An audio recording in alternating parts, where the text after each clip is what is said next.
Now, tonight, the Ministry of Defense is changing tune on the matter of allegations by NASA that the Kenya Defense Forces are involved in a plot to help President Kenyatta stay in power.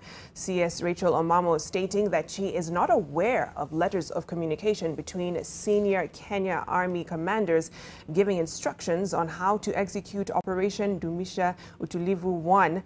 The government is now asking politicians not to politicize standard procedures that are part of KDF's mandate in the Constitution to not only protect the sovereignty of the Republic, but assist internal security authorities in situations of emergency.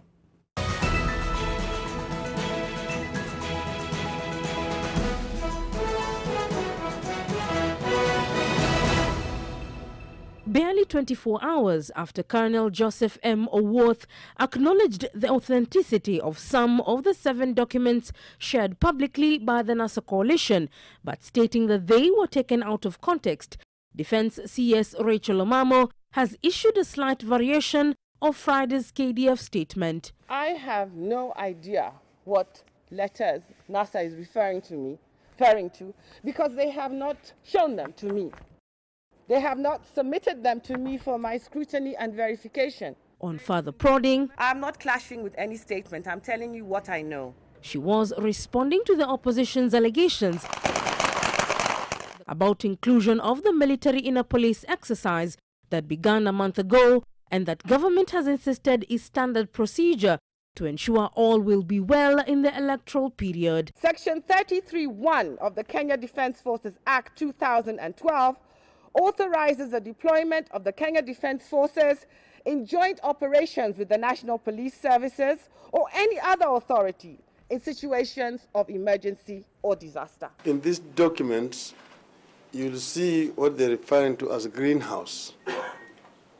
And special transit goods. And then they're called special transit goods, which are going to be transported from greenhouse to certain destinations.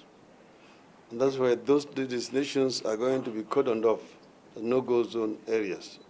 And that's where those officers have been put in charge.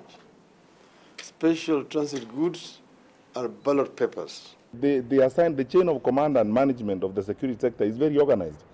We are seeing very interesting things where our security system is being subjected to gossip and rumor mongering, which is not acceptable. NASA principals Raila Odinga and Kalonzo Musyoka, quoting Kenya Army documents, declared secret with instructions to cut off power and water supply to Kibra and Mathare slums and the CBD. The team to conduct special duties would use special equipment, including signal jammers, to properly execute their mandate. That these allegations that have been made by NASA are reckless. They are divisive. They are dangerous. They are intended to create fear and despondency within the citizenry of this country and within the Kenya Defense Forces. But even as the Defense Ministry speaks out on a matter that the Commander-in-Chief has termed as disrespect to the officers who put their life on the line for love of country, many issues in the documents released yesterday beg for answers. The documents detailed an operation in need of 36 officers in the ranks of captain to major and 640 other rank soldiers. There were also 6 majors who were to be personally known to the command and who were to be regime-friendly to report for special duties. These officers of a special task command would be regime-friendly by tribe.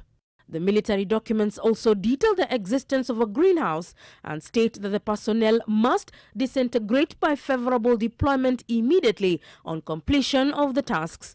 The personnel were to forward mobile numbers, personal bank account details of the special task commanders directly to the command. In their statements, the Ministry of Defense states that it is standard practice by forces to prepare contingency plans with respect to any foreseeable situation that may negatively prejudice the national security. Leila Mohammed, NTV.